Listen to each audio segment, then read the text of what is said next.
সেরা মা দিবসে আমাদের এই ঐশ্বরিয়া রানী আমার মনে হয় না যে পিছিয়ে থাকবে। ও সেরা 10 জনের মধ্যে একজন থাকবে, এইটা হচ্ছে যে কনফিডেন্সের সাথে বলছি। কেননা ওর চেহারার অবস্থাটা দেখেন, ও ভীষণ সুন্দরী ছিল। ওর নাম আমার ছোট বোন ঐশ্বরিয়া বলে ডাকে, এমনি এমনিতে নয়, কারণ ও অনেক সাদা, অনেক হেলদি আর অনেক সুন্দরী ছিল ছোটবেলা থেকে। তারপরে ও যখন মা হয়েছে তখন ওর অবস্থাটা দেখেন, মুখ একদম শুকিয়ে মানে কি চেহারা হয়েছে, আলিয়া ভাট হয়ে গেছে। তো যাই হোক, ওর যে অবস্থা, ওর বাচ্চা হচ্ছে 4টা ছিল, তো একটা মারা গিয়েছে আর 3টা আছে। আর ওর খাওয়া দাওয়া একদম বন্ধ হয়ে গেছে, বলতে কি যে ও নিজের খাবার মানে চিন্তা করে না, ও সবসময় ওর বাচ্চাদেরকে ডাকে। ওর নিজের খাবারের প্রতি একদম খেয়ালই থাকে না, সব সময় বাচ্চাদেরকে কি খাওয়াবে।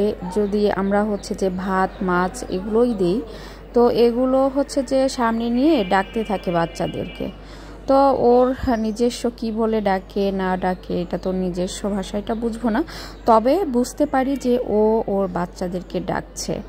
আর এই যে ওর বাচ্চারা হচ্ছে যে বাচ্চাদেরকে একদম শান্ত শিষ্টভাবে খাওয়াচ্ছে। আর বাচ্চাগুলা দেখেন, একদিকে খাচ্ছে আবার অন্যদিকে দুষ্টুমি করছে। মানে কি বলবো, ওরা অনেক হ্যাপি আর ওদের কোনো চিন্তা ভাবনা কিছুই নাই। আসলে গ্রামে আমাদের বাড়িতে ওরা খুব আদরে আছে, বাট অন্যান্য বাড়িতে এই ছোট ছোট বাচ্চা কি করে যে মাকে রেখে এক এক প্রান্তে ফেলে দেয়। যখন এই ঐশ্বরিয়া আমাদের বাড়িতে এসেছিল তখন এই যে ছোট ছোট বিড়ালের বাচ্চা দেখছেন, এদের থেকেও অনেক ছোট ছোট বাচ্চা ছিল, মনে হয় সবে মাত্র ওরা চোখে দেখা শুরু করেছে এমন সময়। তখন আমাদের বাড়ির রান্নাঘরের মানে পাশে মিউ মিউ করে ডাকছিল 2টা বিড়ালের বাচ্চা। তো দেখে খুব মায়া হয়েছে। আর আমাদের বাসায় প্রায় হচ্ছে এরকম ছোট ছোট বাচ্চা ফেলে রেখে যায়, কারণ অনেকেই জানে যে আমাদের বাসায় আশেপাশে ফেললে আমরা হয়তো বা বিড়ালের বাচ্চাগুলোকে দেখে শুনে রেখে বড় করব, আমরা ফেলে দিব না। তো এখন হচ্ছে যে ওরা একদম ছোট ছিল, তখন হচ্ছে যে আমরা হচ্ছে যে ভাবলাম যে দেখি কিছুদিন হচ্ছে যে বড় করে তারপরে ওদেরকে কাউকে দিয়ে দিব। কিন্তু আসলে গ্রামে বিড়ালের বাচ্চা একদমই হচ্ছে কেউ পালতে চায় না, বিড়ালও পালতে চায় না, পারলেও হচ্ছে খেতে দেয় না।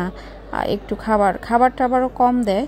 আবার হচ্ছে যে খাবারে মুখ দিলে একদম বিড়ালকে মেরে ফেলবে পিটাইয়া, তাতে কোনো দ্বিধাবোধ হবে না, কষ্ট হবে না, এটাই স্বাভাবিক। তো ওরকম কাউকে পাই নাই, তারপরে আর দেয়া হয় নাই। এরপরে ওরা হচ্ছে 2 ভাই বোন ছিল, 2 ভাই বোনের মধ্যে এটা বেশি কিউট ছিল, আর একটা বিড়াল ছিল ছেলে, ওইটা আবার হচ্ছে কোনো একটা ফ্লুতে আক্রান্ত হয়েছিল, তারপরে ওইটা হচ্ছে মারা গিয়েছে। আর এই যে ঐশ্বরিয়া রানী আছে, তো এখন সে হচ্ছে যে নতুন করে মা হয়েছে, এই বাড়ি প্রথম।